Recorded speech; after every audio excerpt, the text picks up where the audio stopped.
इस वीडियो में मैं आपको गूगल एनालिटिक्स के अंदर जो इवेंट्स हमने क्रिएट किए थे उससे कन्वर्जन्स क्रिएट करना सिखाऊंगा। ये इतना मुश्किल काम नहीं है, बड़ा सिंपल सा प्रोसेस है, लेकिन समझना ज़रूरी है क्योंकि कन्वर्जन्स बेसिकली इंपॉर्टेंट एक्शंस को कहते हैं। आप इवेंट्स जो है एक बटन पे भी लगा सकते हैं, एक पेज व्यू पे भी लगा सकते हैं, लेकिन अगर आपने कन्वर्जन लगानी है तो वो एक मीनिंगफुल एक्शन के ऊपर लगती है। जैसे कि मैंने आपको बताया कि लीड जनरेशन एक मीनिंगफुल एक्शन है, यानी कि वो एक वैल्यू रखती है हमारे लिए, क्योंकि लीड आएगी तो उसकी प्रोबेबिलिटी है कि वो सेल्स में कन्वर्ट भी होगी। तो जब आप इवेंट्स क्रिएट करते हैं, इवेंट्स की बेस पे आप डिफरेंट काम कर सकते हैं, ऑडियंसेस भी बिल्ड कर सकते हैं, लेकिन कन्वर्जन जो हैं सिर्फ यही वो चीज़ें हैं जो कि गूगल एड्स में आप इंपोर्ट कर सकते हैं। कन्वर्जन के साथ फिर ऑडियंसेस भी हैं जो आप गूगल एड्स में इंपोर्ट कर सकते हैं, उसकी बात हम बाद में करेंगे।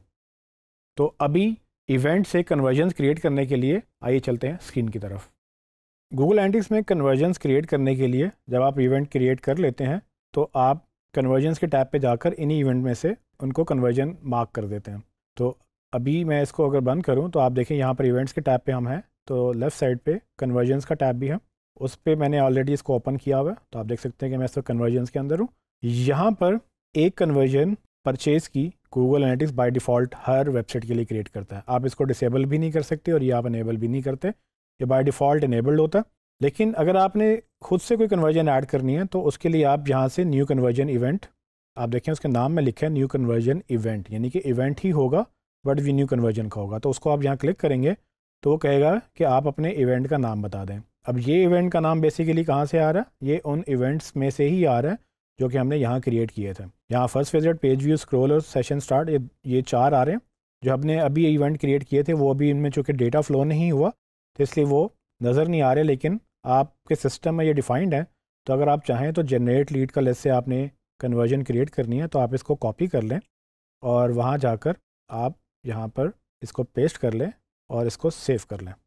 तो आप देखें जनरेट लीड उसने पिक कर लिया है और असल में क्या किया है, उसने इसको मार्क एज कन्वर्जन, ये बटन ऑन हो गया है। तो इसका मतलब क्या है कि जब आप इवेंट्स पे जाते हैं, मैं आपको दिखाता हूँ कि सिंपल प्रोसेस क्या करना होता है। अगर आपने लेस से स्क्रॉल को एक कन्वर्जन कहना है तो यहाँ पर एक बटन है, इसको आप ऑन कर दें।